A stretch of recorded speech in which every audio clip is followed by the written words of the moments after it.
안녕하십니까. 공병호입니다.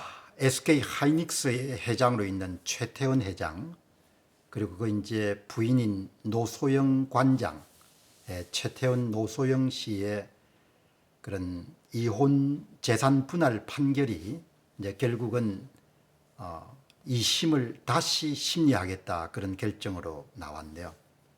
재산 분할액이 1조 3,808억 정도 되니까 그 얘기인 거죠. 예, 이제 많은 법조인들이 그동안 이제 이혼 소송이란 것이 대개 2심에서 3명의 판사가 합의를 보지 않습니까? 2심 판결이 내리게 되면은 대개 제 기억이 정확하다면 한 80% 정도는 대법원에서 이의가 없이 그냥 그대로 2심을 인정해서 심리 기각, 이걸 이제 법률 용어로는 심리 불속행 기각 이렇게 부르네요. 그러니까 이제 대한민국의 모든 그런 재판은 3심제니까 1심 판결을 내리고 1심 판결을 내리고 2심 판결이 되게 되면은 2심은 1심은 단독이고 그 다음에 2심은 세 분의 여러분들 부장판사가 개입되니까 거기서 이제 판결을 내리게 되면은 대개 대법원에서는 특혜 법리 적용이나 이런 데 문제가 없으면은 그냥 그거를 심리 불속행 기각 이렇게 해서 2심을 확정 판결을 내리지 않습니까? 그런데 대법원이 이제 이렇게 심리를 기각시키는 거죠. 이유 없다고. 근데 이번에는 이제 이유가 있다. 이렇게 해서 이제 대법원에서 구체적인 심리를 다시 진행하겠다. 이렇게 나왔지 않습니까? 이 사건은 이제 뭐 대개 주류 언론들도 이 SK그룹이 굉장히 중요한 그런 광고주기 때문에 뭐 이런 보도를 그렇게 솔직하게 잘 안 하려고 하는 거죠. 그러니까 노소영 관장이 굉장히 불리한 조건에 싸우는 겁니다. 이제 한국은 뭐 여러분도 알고 저도 알지 않습니까? 대한민국의 사법부의 판결이라는 것이 그렇게 공정한 것 같지는 않다는 거죠.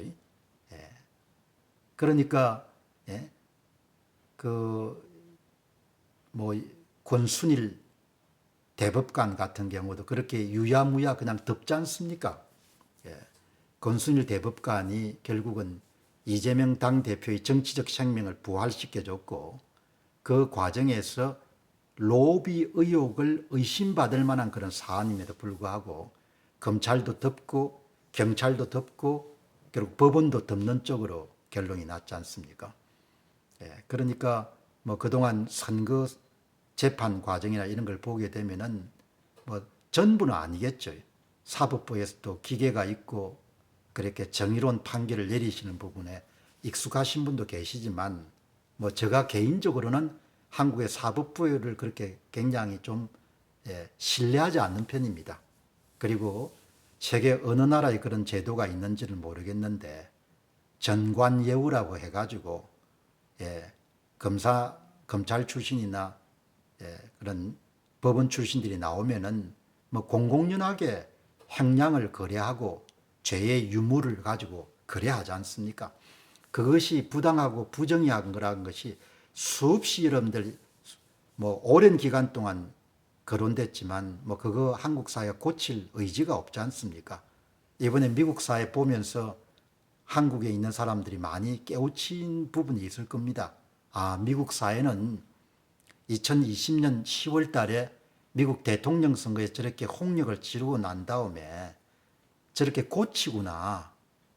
미국 공화당의 기부자들이 돈을 내고 사법 이렇게 변호인단을 만든 다음에 경합지에 여러분들 사람을 파견해 가지고 불법 선거가 발생하지 않도록 그렇게 이런 법적으로나 물리적으로 이 방어책을 하니까 최대한 이번에 막아낸 거지 않습니까? 그게 미국의 힘인 거거든요. 느린 것 같지만 꼼꼼하게 일을 처리하지 않습니까? 한국은 다 이제 덮어져 가지고 그래서 제 입에서 자주 이런 이야기가 나오지 않습니까? 참 세상이 악하다. 세상이 악하다. 2심에서 1조 3,808억 정도의 이런 판결을 내렸지만 1심 단독심, 1심의 여성 판사였습니다. 예, 600억 가량 정도 여러분들 판결을 내렸지 않습니까? 예. 그 이제 아무런 이해관계가 없지만 같이 여러분 가정을 이뤄 가지고 아이들을 그렇게 낳아서 키운 부인한테 600억 주고 그냥 떨어지란 거 아닙니까? 그죠? 예. 그래서 제가 여러분들 조사를 해보면은 언론 보도나 이런 걸 보게 되면 1심 판결을 담당했던 김아무개 이런 판사일 겁니다. 예. 그 판결 여러분들 판결 이 최태원 노소영 이혼 판결 600억 정도 여러분들 때리고 난 다음에 바로 로펌으로 갔지 않습니까? 그 로펌에서 보니까 나중에 특정 그룹의 계열사가 큰 일감을 그 판사한테 밀어줬겠죠. 판사가 옮긴 그 여러분들 로펌의 판사의 여러분들 이해 당사자가 특정 금액을 여러분들 소송 수임료를 그 로펌에 제공하고 그 로펌에 제공한 로펌에 김모 여러분들 판사가 옮긴 거지 않습니까? 예. 뭐 범죄 행위가 있었다 제가 그렇게 확정할 수는 없죠.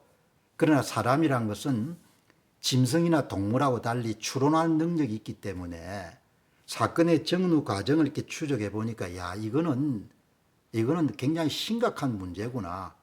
담당 판사가 이해 당사자들을 이 특정 이해 당사자들에게 예, 우호적인 판결을 내리고 그것에 대한 반대급부로 그에게 수임료를 받은 사례로 의심되구나 이렇게 본 겁니다.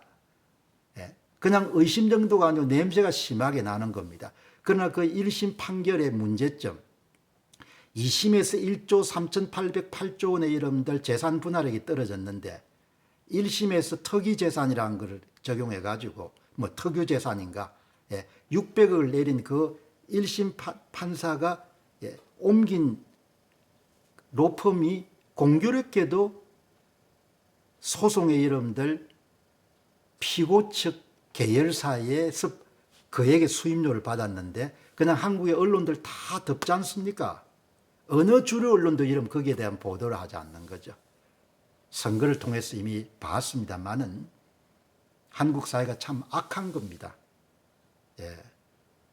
모두가 정의로움이라는 부분에 대해서 아무도 관심을 안 가지는 거죠. 그러니까 이번에 여러분들 대법원이 구체적인 심리를 여러분들 거론하겠다. 사실 심리는 다 끝났는데 그거를 제가 순수하게 볼 수 있겠습니까? 물론 대법관들이 심사숙고해서 여러분들 결정했겠죠. 거기서는 정관들의 영향력은 없었겠습니까? 공정한 여러분들 그런 판결이 됐겠습니까? 확신이 안 가는 거죠. 그렇다고 해가지고 사법부에 계시는 모든 분들이 고생들을 많이 하고 여러분들 그렇게 판사가 의사와 마찬가지로 그렇게 수명이 길지는 않을 겁니다. 예. 사건 처리해야 될 거는 많고 노동 시간은 기니까 이제 그럼에도 불구하고 제가 정관들의 영향력이 굉장히 강했을 가능성이 높겠구나 그런 생각하는 겁니다. 더더욱 1심 판결의 그런 석연치 않음을 잘 알기 때문에 아무튼 공정하게 판결을 내려야 되지 않겠냐 그렇게 생각합니다. 그렇지 않고 권력을 가진 사람, 직책이 높은 사람, 돈을 많이 가진 사람 위주로 판결을 내리거나 이런 건 재판 거래지 않습니까? 그런 일이 한국에서 일어나지 않아야겠다. 그런 원칙적인 이야기를 한 번 정도 더 지적하는 겁니다. 1조 3,808억 정도 여러분들 그 얘기 걸렸으니까 뭐 얼마나 노력을 했겠습니까? 공정한 사회를 기대합니다. 감사합니다.